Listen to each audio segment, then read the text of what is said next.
Hey, Stoic warriors, welcome back. They say madness and genius dance on the same razor's edge.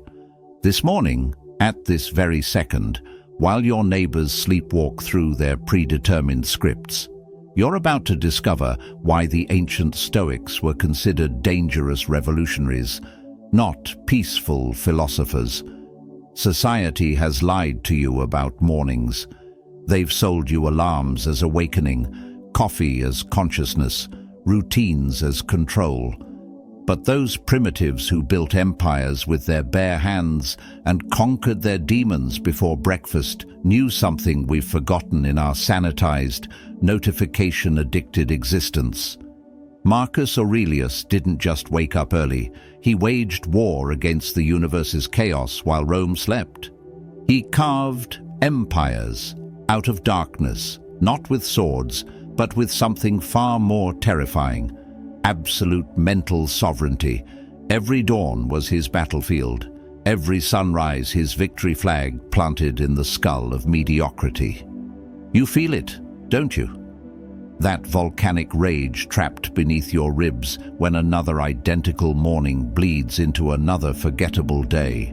That primal scream suffocating in your throat when you realize you're living someone else's life, following someone else's schedule, becoming someone else's version of success. Your ancestors didn't evolve through millennia of survival just so you could wake up checking Instagram. Your DNA carries the code of warriors who faced saber-toothed tigers, not notification anxiety. Yet here you are, defeated by an alarm clock, enslaved by a morning routine that feels like drowning in slow motion. The 1% who truly wake up, they're not special. They're not gifted. They're simply brave enough to embrace the controlled insanity of genuine consciousness. They understand what Seneca whispered in the corridors of power. Every new thing excites the mind, but a mind that seeks truth turns from the new and seeks the old. Tomorrow morning, you'll face a choice that will either crown you emperor of your existence or condemn you to another day as a glorified ghost. 6 ancient secrets, buried beneath centuries of comfortable lies, are about to resurrect through your very bones. These aren't productivity hacks for corporate slaves. These are psychological nuclear weapons disguised as morning rituals. The kind of knowledge that made ancient philosophers so dangerous that emperors either befriended them or banished them. Your comfortable morning stupor is about to be shattered. Your illusion of control is about to be exposed. And that terrifying, exhilarating moment when you realize you've been sleepwalking through consciousness itself. That's where your real life begins. If you're ready to burn your old morning self to ashes and rise like a phoenix that even mythology would fear, drop this declaration of war in the comments. Today, comfort dies and consciousness rises. Like this video if you're tired of being tired.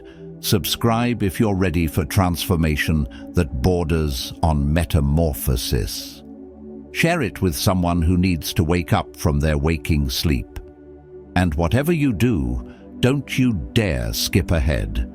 Each revelation builds upon the last, creating a crescendo of consciousness that will leave you forever changed. Now let's begin. Number 1. The assassination of yesterday's ghost. Every morning, you're haunted, not by spirits or demons, but by something far more insidious. Yesterday's version of yourself. That specter sits on your chest before your eyes even open, whispering every failure, every regret, every moment you weren't enough. Most people think they wake up fresh. What a beautiful delusion. They wake up dragging invisible corpses, dead dreams, expired opportunities, fossilized mistakes. They call it memory. The Stoics called it voluntary imprisonment. Epictetus, himself a slave who became freer than any emperor, revealed the most radical truth ever spoken. No one is free who is not master of himself. But here's what the self-help gurus won't tell you. Mastery begins with murder. The murder of who you were 8 hours ago. When tomorrow's sun breaks the horizon, you're not continuing yesterday's story. You're committing psychological arson.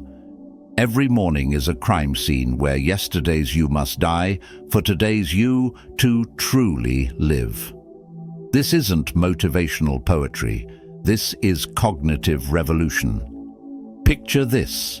A man wakes up carrying 20 years of "I'm not good enough." A woman opens her eyes already wearing the invisible shackles of last week's rejection. They think they're awake. They're actually sleepwalking in yesterday's nightmare, puppets dancing to a song that ended while they slept. But you're about to become an assassin of your own history. Not through denial or fake positivity, but through a practice so profound that Marcus Aurelius performed it while leading armies across frozen Germanic wastelands. The moment consciousness touches your mind tomorrow, before thought forms, before identity reassembles, you'll speak these words into the quantum void of morning potential. Yesterday's me is dead. Today's me is sovereign. Feel the liberation in that execution. You're not improving. You're not evolving. You're performing a complete psychological resurrection. And the person in that bed is both the corpse and the God being born. This isn't about forgetting your past or ignoring your lessons. This is about refusing to let yesterday's weather determine today's climate. Every sunrise is your personal apocalypse, the old world ending, the new one beginning, and you standing at the intersection as both destroyer and creator. The Greeks had a word, anagenesis, meaning complete rebirth through destruction. Every morning, you're not just waking up, you're conducting anagenesis on your own consciousness. Yesterday's demons can't haunt a person who no longer exists. Drop this battle cry in the comments if you're ready to kill who you were to become who you're meant to be. Yesterday dies with me today. Number 2. The ritual of voluntary crucifixion. Here's what nobody wants to admit. Comfort is cancer wearing a smile. Every morning you choose the warm bed over the cold floor. You're not choosing rest, you're choosing decay. The Stoics knew something we've forgotten in our temperature-controlled, cushioned existence. Voluntary suffering is the only path to involuntary strength. Seneca, the richest man in Rome, slept on the floor once a week. Not because he had to, but because comfort is a tyrant that rules through pleasure. He wrote, "Every new thing excites the mind, but a mind that seeks truth turns from the new and seeks the old masters, difficulty and discomfort." Tomorrow morning, when that alarm detonates, you'll face humanity's oldest battle, the war between the animal that wants comfort and the God that demands growth. Your bed will feel like a lover's embrace. Your room will feel like a freezer. Your body will scream for mercy. That's not weakness. That's the sound of power being born.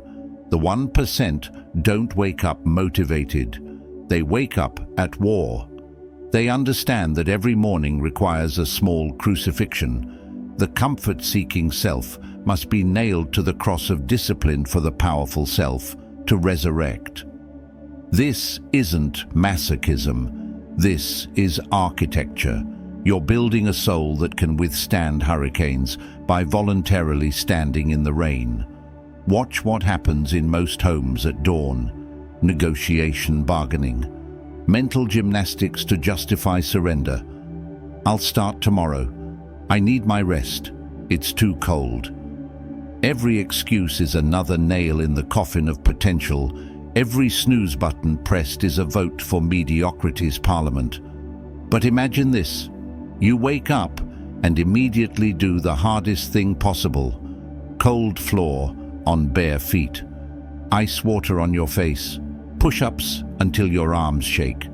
Not because someone's watching, not because you have to, because you're proving to the universe and to yourself that comfort has no vote in your Congress. This voluntary crucifixion isn't about punishment, it's about revelation. When you choose discomfort before the world forces it upon you, you become unchained from fear itself. The person who voluntarily suffers at dawn cannot be broken by involuntary suffering at noon. Marcus Aurelius wrote from battlefield tents in sub-zero temperatures. The impediment to action advances action. What stands in the way becomes the way. Every morning you must become both the impediment and the way, both the cross and the resurrection. Tomorrow, when comfort calls your name like a siren song, remember, heroes aren't born in warm beds. They're forged in the voluntary hells they create at dawn. Number 3. The architecture of mental tyranny. Most people wake up as slaves and don't even know who holds their chains.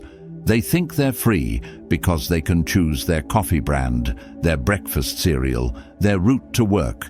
But real freedom, the kind that made Cato choose death over submission, begins with becoming a tyrant over your own mind. The morning mind is a parliament of voices. Fear speaks first, always loudest. Doubt follows like a shadow. Laziness poses as wisdom. Anxiety dresses like preparation. They all want to rule your first hour, and whoever wins that election controls your entire day.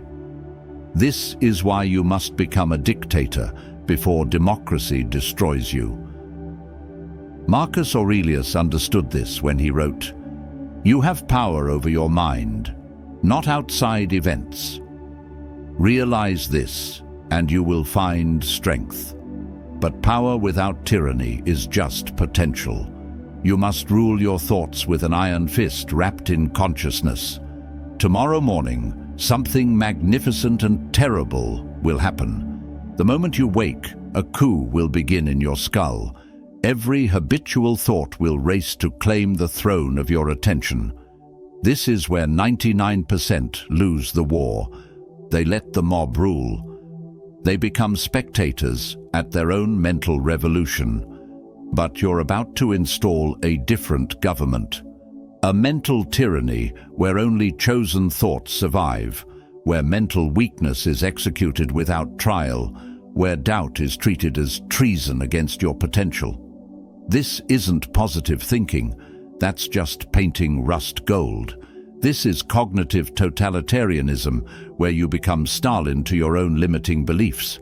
Picture a Roman general entering a conquered city. He doesn't negotiate with rebels. He doesn't debate with dissidents. He establishes absolute rule first, then builds the civilization. Your morning mind is that conquered city. Your consciousness is that general. Every thought that enters must kneel or be exiled. When tomorrow's first doubt whispers, "You can't," you won't argue or affirm, you'll execute it with silence. When anxiety suggests catastrophe, you won't reason or reassure. You'll starve it of attention until it dies, gasping. This is mental tyranny, not cruel, but necessary, not harsh, but liberating. The paradox that breaks most people. You must become a dictator to become free. You must rule with absolute power to gain actual power. Every morning is a revolution, and revolutions aren't won by democracy. They're won by whoever's willing to be most ruthless with their own weakness. Epictetus, who knew actual chains, taught, "No one is free who is not master of himself." Master means tyrant. Master means absolute ruler. Master means the one who decides which thoughts live and which thoughts die. Number 4. The Feast of Morning Rage. They've domesticated your anger, turned your rage into guilt, transformed your fury into therapy sessions. But the Stoics harbored a secret modern society fears. Controlled rage is rocket fuel for transformation, not the rage that destroys, the rage that creates through destruction. Every morning you wake up with a reservoir of primal fury that evolution gifted you for survival. But instead of harnessing it, you suppress it. You meditate it away. You yoga it into submission. You coffee it into numbness. What magnificent waste of pure power. Seneca wrote letters by candlelight that would be banned today. The greatest remedy for anger is delay. But here's what he meant. Delay the expression, not the experience. Channel it. Don't kill it. That morning rage you feel at your circumstances, that's not a bug. That's the feature that built civilizations. Tomorrow, when you wake, don't reach for calm. Reach for the controlled inferno. Feel the rage at who you've been, the fury at time wasted, the anger at potential unrealized. But instead of letting it explode outward like shrapnel, forge it inward like a blacksmith's flame. Every push-up fueled by fury, every cold shower a scream transformed into action, every difficult task a battle cry converted into progress. The 1% understand what the masses fear. Rage without action is destruction, but rage with direction is creation. They wake up angry at gravity and use it to build strength. They wake up furious at limitation and use it to break boundaries. They wake up enraged at mortality and use it to live immortally. Watch a lion wake from slumber. First comes the stretch, then comes the roar. Not from joy, from the primitive acknowledgement that existence itself is a battle. Your morning roar might be silent, but it must be real. It must shake your bones. It must terrify your comfort. It must announce to every cell in your body, the predator is awake. This isn't toxic positivity's evil twin. This is ancient wisdom wrapped in modern necessity. The same rage that built Rome can build your empire. The same fury that toppled tyrannies can topple your limitations. But only if you stop apologizing for your power and start weaponizing it. Marcus Aurelius led legions not through love, but through controlled ferocity. Be like the rocky headland on which the waves constantly break. It stands firm, and round it the seething waters are laid to rest. The headland isn't peaceful. It's violent in its stillness, furious in its calm, raging in its permanence. Number 5. The ceremony of calculated insanity. Sanity is a prison where the guards convince you they're protecting you from freedom. Every morning you wake up sane, rational, reasonable, and that's exactly why you wake up weak. The Stoics practiced something modern psychology would label dangerous, voluntary temporary insanity as a gateway to permanent strength. Think about every breakthrough in history, every revolution, every transformation. None came from sanity. They came from someone willing to be temporarily insane enough to believe impossible things before breakfast. The Wright brothers were insane until they flew.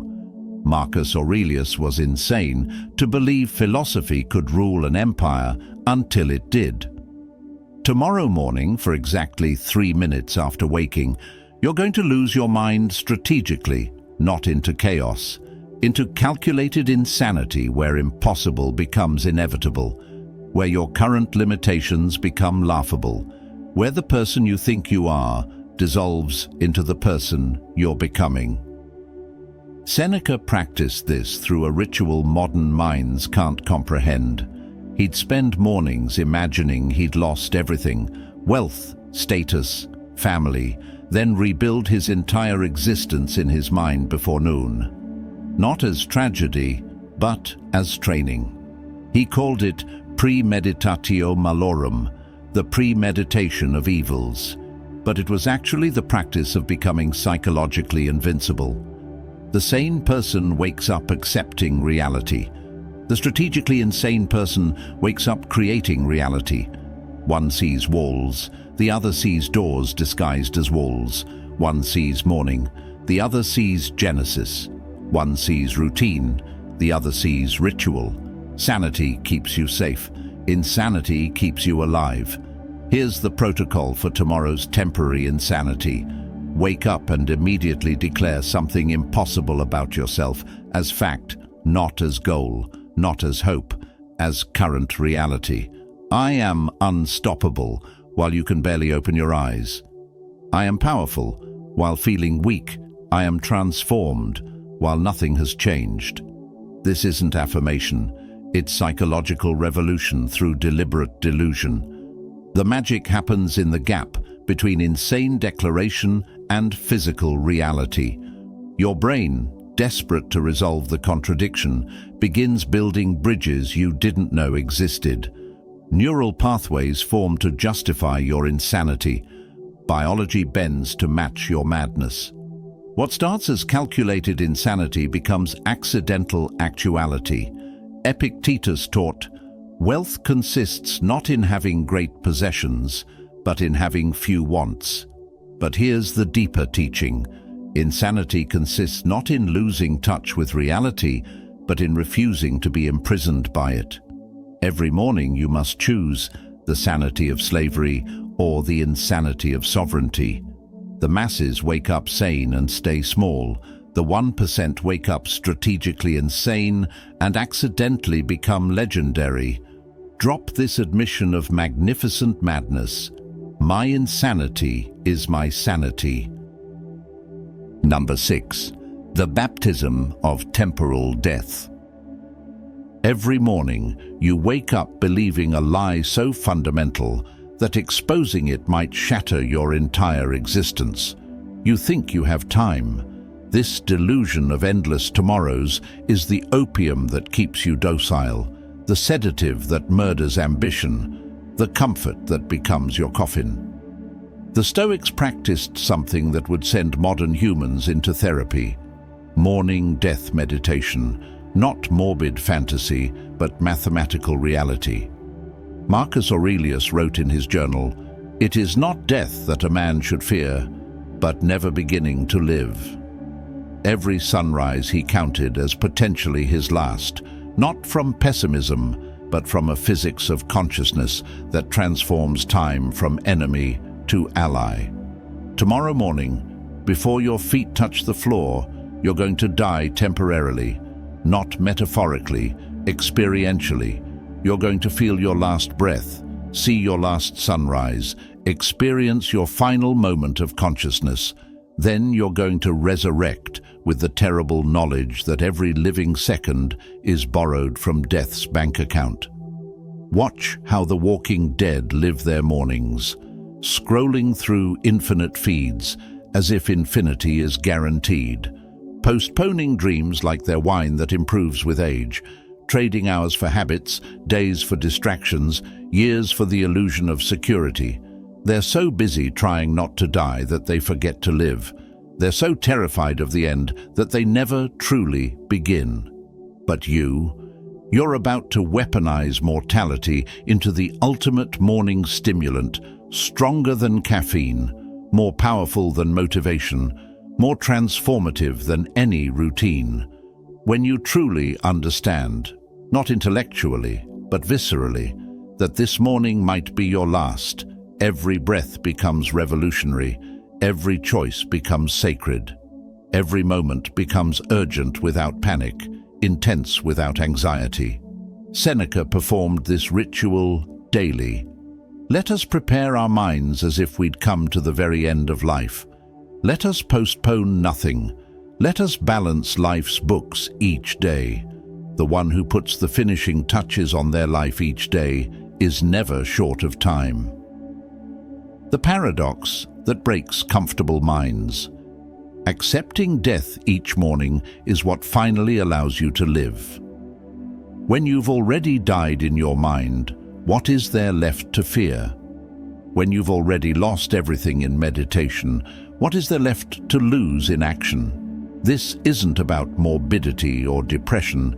This is about the lucidity that comes from touching the void, the clarity that comes from dancing with endings, the power that comes from making friends with the ultimate enemy. Every morning, you die a little to live a lot. Tomorrow, when you perform this baptism of temporal death, something extraordinary happens. Time stops being your master and becomes your servant. Urgency replaces anxiety. Purpose replaces panic. You stop living like you're running from death and start living like you're dancing with it. The morning secret of the 1% isn't a secret at all. It's a choice so radical, so contrary to everything modern comfort teaches, that 99% will read these words and return to their temperature-controlled tombs tomorrow. They'll hit snooze on transformation. They'll postpone their revolution. They'll wake up as prisoners pretending to be free. But you've just been handed 6 keys to a kingdom that exists in the space between sleeping and waking. 6 weapons forged in ancient wisdom, sharpened by modern necessity. Tomorrow morning you won't just wake up, you'll rise from the ashes of who you were. The Stoics didn't leave us philosophy. They left us a war manual for consciousness. Every principle you've just absorbed is a battle tactic for the war that begins the moment awareness returns. Use them, master them. Let them transform your mornings from surrender into sovereignty. Marcus Aurelius' final words before death. Go to the rising sun, for I am already setting. Your sun rises tomorrow. The question isn't whether you'll wake up, it's whether you'll truly awaken. If this message has stirred the revolutionary in you, like this video, share it with someone still sleeping through life. Subscribe to join the 1% who wake up as warriors, not worriers. Comment below with your morning battle cry. Tomorrow, consciousness calls. Will you answer?